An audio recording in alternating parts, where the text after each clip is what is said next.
Mga kasari, habang walang nabili, maglilinis-linis muna tayo. Ayan, mag-ano tayo ng mga alikabok. Grabe ng dumi ng ano natin. Kasi busy lagi sa tindahan pag ano, pag nakaupo na doon eh. Minsan ang tindahan na lang din, minsan naasikaso. Kaya yung ano natin, oh, malikabok na. Marami ng ano ba, mga agyo-agyo. Kaya linis-linis muna tayo. Kahit wala nagbabantay sa tindahan sa ngayon. Kasi yung asawa ko, naghahati doon sa panganay niya doon sa may Indang. Sa college na kasi yun, dorm. Kaya hinahatid niya. Kaya naiwan ako dito mag-isa. Kaya maglinis-linis ako. Magtatanggal ako ng mga agyo. Kasi pag yung anak ko maglilinis, hanggang ano lang, dyan lang sa sahig, dyan. Pag ano, kasi sobrang busy din sa pag-aaral ba. Kaya ano muna, ako na muna naman ano sa mga agyo. Kahit pa paano. Malamok na rin kasi. Ganun din yung pangalawa kong anak pag nag-ano, Diyos ko. Hanggang dyan lang sa sahig namin. May bumili pa. Ano yon? Ayan mga kasari, oh, tingnan mo. Tambak pa yung mga ililigpit natin. Ito pa yung sa grocery. Pero yung iba, naku, ina-unboxing ng aking darling kagabi. Inuuna na niya pag-unboxing. Ayan. Hindi pa natin na ano. Mamaya pagkatapos ko maglinis, ito naman ang asikasuhin ito. Ito mga stock. Yung iba. Ito mabinta o mga kasari. Ang stock yung dyan. Nakarating na dito. Mamaya kasi wala nang laman yung mga ano natin. Oh, tingnan nyo. O, diba? Mamaya asikasuhin ko yan.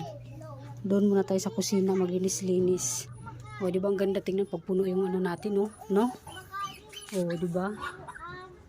Chicheria section natin, ang ganda tingnan. Panganay ko may gawa niya. No? Mga soft drinks, dami pa, oh. Ayan lang yung konti lang yan.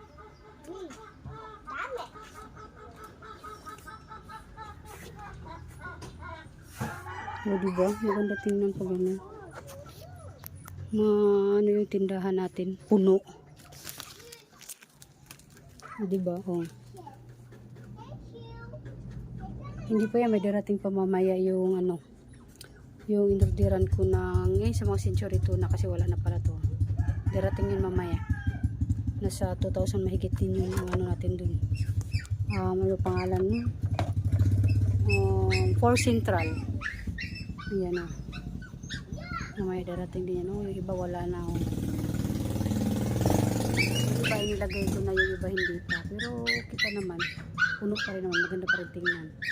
Diba? Okay pa naman siya. Yung mga biskwit lang ang kalbo na doon sa ilalim. Kasi andito. Andyan pa o. Diba?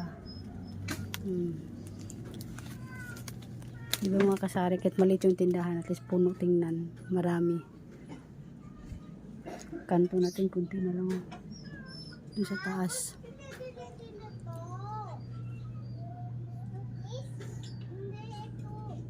Yung si udong, wala nang laman. Balik tayo doon sa kasari.